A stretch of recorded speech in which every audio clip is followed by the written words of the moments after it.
నియోజకవర్గాల పునర్విభజన మీద దక్షిణాది రాష్ట్రాలకు అన్యాయం జరగకుండా కేంద్ర ప్రభుత్వంతో సీఎం చంద్రబాబు నాయుడు గారు అదేవిధంగా డిప్యూటీ సీఎం పవన్ కళ్యాణ్ గారు లోపల మాట్లాడుతున్నారంట అని చెప్పేసి రాజమండ్రి రూరల్ ఎమ్మెల్యే గోరంట్ల బుచ్చయ్య చౌదరి గారు చెప్పారు. వాళ్ళిద్దరూ కేంద్ర ప్రభుత్వంతో లోపల మాట్లాడుకుంటున్నారంట, దాన్ని బహిర్గతం చేయడం లేదంట. ఇదేం లోపల మాట్లాడుకోవడం ఏందయ్యా? జనాభా ప్రాతిపదికన లోక్సభ నియోజకవర్గాలను ఏర్పాటు చేస్తే దక్షిణాది రాష్ట్రాలకు అన్యాయం జరుగుతుందని చెప్పేసి మన బుచ్చయ్య చౌదరి గారు కూడా చెప్పడం జరిగింది. ఆయన మీడియాతో మాట్లాడుతూ జనాభా నియంత్రణకు దక్షిణాది రాష్ట్రాలు క్రమశిక్షణతో వ్యవహరించాయి, ఇప్పుడు అదే తప్పైపోయిందని చెప్పేసి రాజమండ్రి రూరల్ ఎమ్మెల్యే మన బుచ్చయ్య చౌదరి గారు ఆవేదన వ్యక్తం చేస్తున్నాడు. జనాభా తక్కువగా ఉందని చెప్పేసి ఆర్థికంగా కూడా సరైన కేటాయింపులు లేవు, ఎన్డీఏలో భాగస్వామిగా ఉండడంతోనే డీలిమిటేషన్ మీద బహిరంగంగా మాట్లాడకపోతున్నాం అని చెప్పేసి ఆయన చెప్పుకొచ్చాడు. అంతేకాదు నియోజకవర్గాల పునర్విభజన మీద ఎలా ముందుకు వెళ్ళాలనే విషయంపై ఇప్పటికే చంద్రబాబు నాయుడు గారు పవన్ కళ్యాణ్ గారు మాట్లాడుకున్నట్లు, ఏం మాట్లాడుకున్నారో చెప్పరు కానీ మాట్లాడుకున్నారంట. కేంద్రంతో వాళ్ళిద్దరూ చర్చించారంట. 3 ఏళ్లలో కూటమి ప్రభుత్వం దిగిపోతుందని చెప్పేసి వైఎస్ జగన్మోహన్ రెడ్డి గారు అనడం మీద బుచ్చయ్య చౌదరి గారు కొంచెం తీవ్రంగా ఆగ్రహం కూడా వ్యక్తం చేశాడు. మరో 3 ఏళ్ల తర్వాత జగన్ వచ్చేది అధికారంలోకి కాదు, రాజమండ్రి సెంట్రల్ జైలుకే అని చెప్పేసి ఘాటుగా ఒక విమర్శ చేశాడు బుచ్చయ్య చౌదరి గారు.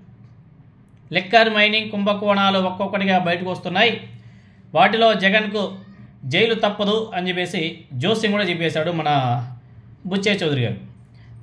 మొన్నటి ఎన్నికల్లో బుచ్చయ్య చౌదరి గారికి చంద్రబాబు నాయుడు గారు టికెట్ ఇవ్వకపోతే నానా యాగి చేసి రాజమండ్రి రూరల్ టికెట్ ఇప్పించుకొని గెలిచాడు. అది పక్కన పెడితే అసలు టికెట్ ఎలా ఇప్పించుకున్నాడో మనకందరికి కూడా తెలుసు.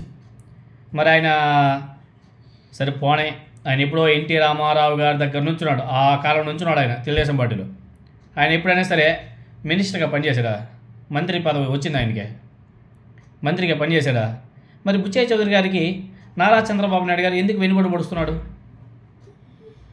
మరి ఆయనకి మంచి పదవి ఇచ్చి పైన కూర్చొని పెట్టినవచ్చు కదా. సీనియర్ రాజకీయ నాయకుడు, అనేక టర్మ్స్ ఎమ్మెల్యేగా గెలిచాడు, ఓటమి ఎరుగని నేత ఆయన.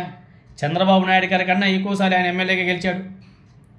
మరి అటువంటి వ్యక్తికి ఎమ్మెల్యే మా మినిస్టర్ పదవి ఇవ్వాలి కదా, ఎందుకు ఇవ్వలేదు? మరి అటువంటి బుచ్చయ్య చౌదరి గారు కూడా మరి ఇప్పుడు జగన్మోహన్ రెడ్డి గారి గురించి మాట్లాడుతున్నాడు. మద్యం కుంభకోణం అంటారు. 2014 నుంచి 2019లో ఎవరికైతే వీళ్ళు లైసెన్స్ ఇచ్చారో డిస్టిలరీస్కి, మరి అవే కదా 2019 నుంచి 2024 వరకు నడిచాయి. జగన్మోహన్ రెడ్డి గారు కొత్తగా ఏ డిస్టిలరీస్ కూడా పర్మిషన్ ఇవ్వలేదు కదా. మరి ఎవరికి ఇవ్వకుండా, ఏ కంపెనీకి పర్మిషన్ ఇవ్వకుండా మరి అక్కడ అవినీతి ఎలా జరిగింది? స్వయాన మద్యం షాపులన్నీ కూడా ప్రభుత్వమే నడిపించింది కదా.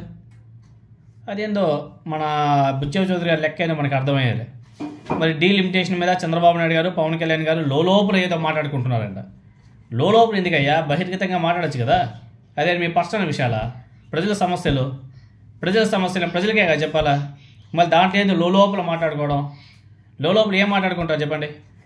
ఏముండదో, మీకు ఇష్టం వచ్చింది మీరు చేసుకుంటా పోండి, మాకు అమరావతికి డబ్బులు ఇవ్వండి, మా పని మేము చేసుకుంటాము, మా జోలికి మీరు రాకండి, అదే మేము అడిగినప్పుడల్లా మా అమరావతికి 10 కోట్లు 20 కోట్లు 50 కోట్లు 100 కోట్లు అప్పుడప్పుడు పడేయండి, మా పని మేము చూసుకుంటాము అని చెప్పేసి లోపల మాట్లాడుకుంటారు అంతే.